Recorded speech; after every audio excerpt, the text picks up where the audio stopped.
আসসালামু আলাইকুম বন্ধুরা, আজকের ভিডিওটি একদম অন্যরকম হতে যাচ্ছে। আজকে আমাদের অতিথি হলো মিসেস ফাউমি রানী। ওকে, মিসেস ফাউমি রানী, আপনি কি ইন্টারভিউটা দিতে প্রস্তুত? কক কক।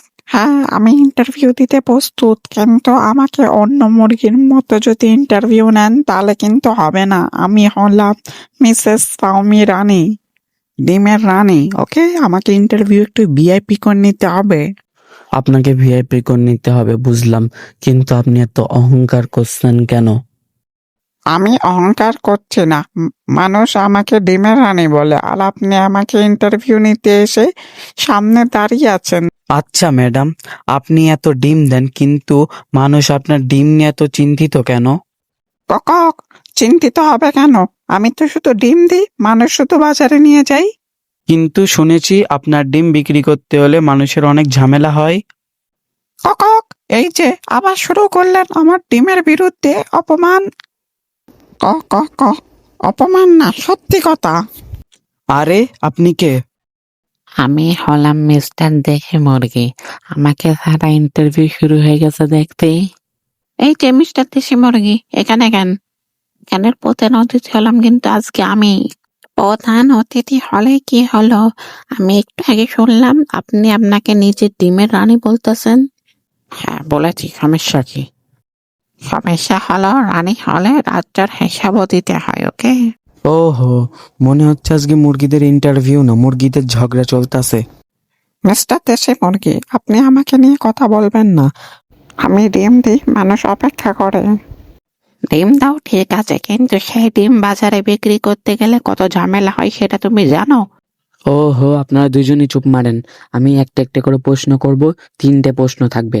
যে 3টে প্রশ্নতে জিতবে সেই হচ্ছে আজকের রানী। ওকে, ঠিক আছে, আমি এমনিতেও রানী, আমি জিতে যাব।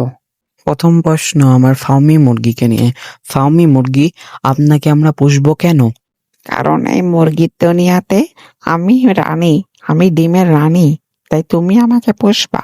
ওকে, আমি ডিম দেবো বেশি, খাবো কম।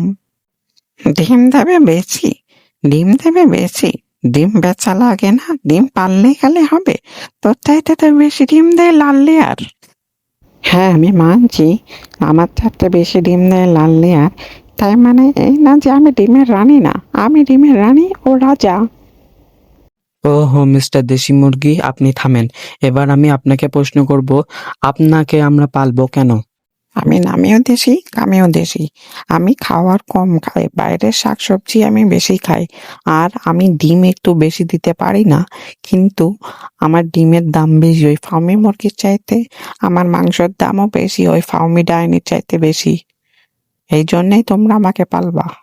হ্যাঁ, যে ডিম দিতে পারে না বেশি, তাকে পালবা কিসের জন্যে? আমি ডিম দিই বেশি, আমার দাম বেশি, ভালো পাওয়া না গেলেও আমি ডিম দিই বেশি। ওর মতো 10-12টা দিয়ে কুচে বসে পড়ি না। থামেন তো মিসেস ফার্মি মুরগি। এবার আমরা 2 নম্বর কোয়েশ্চেনে যাব। কার মাংস সবচাইতে বেশি সুস্বাদু? আমি দেশি মুরগি, আমার যেহেতু আমি বেশি ফিট টেট খাই না, তাই আমার মাংস সুস্বাদু। আমার বালতেও 3-4 মাস লাগে গেলেও আমার মাংসের স্বাদ বেশি, ভালো দামও পাওয়া যায়, বুঝছো? আর আপনি ফার্মি মুরগি? আমার মাংস অত সুস্বাদু না, কিন্তু আপনারা যদি আমাকে ঘাস পাতা খেয়ে বড় করেন তাহলে কিন্তু আমার মাংস সুস্বাদু হয়। এমনিতে আমি হচ্ছে মাংসের দিক থেকে সেরা না, আমি ডিমের দিক থেকে সেরা, তাই জন্য আমার নাম ডিমের রানী, মিশরীয় ফাউমি, ডিমের রানী। আমার 3 নম্বর প্রশ্ন, বাজার দর। কাকে মানুষ বেশি খুঁজে বেড়ায়? আমি হচ্ছি ফার্মি মুরগি, ডিমের রানী। আমাকে হচ্ছে মানুষ কেনে, যারা গ্রাম টেরামে থাকে তারাই আমাকে কেনে, কারণ দেশি মুরগি অত ডিম দিতে পারে না। আমাকে বাড়িতে নিয়ে দেয়, আমি নিয়মিত ডিম দিই বলে আমাকে সবাই কেনে। আমার বাজার দরে কেজি 500 থেকে 550 টাকায় বিক্রি হয়। হ্যাঁ, আমি হচ্ছি দেশি মুরগি। আমার মাংসের দাম তোর চাইতে দ্বিগুণ। আমার মাংস বাজারে বিক্রি হয় 650 থেকে 700 টাকা কেজি। তাও একটা নিয়ে গেলে লোক বলবে আমাকে দাও, আমাকে দাও, আমাকে দাও, এরকম বলবে। তাহলে বন্ধুরা, আজকে আমাদের ভিডিওর উইন হচ্ছে দেশি মুরগি। ভিডিওটি ভালো লাগলে একটি লাইক দিন, কমেন্টে আপনার মতামত জানান আর অবশ্যই চ্যানেলটি সাবস্ক্রাইব করবেন।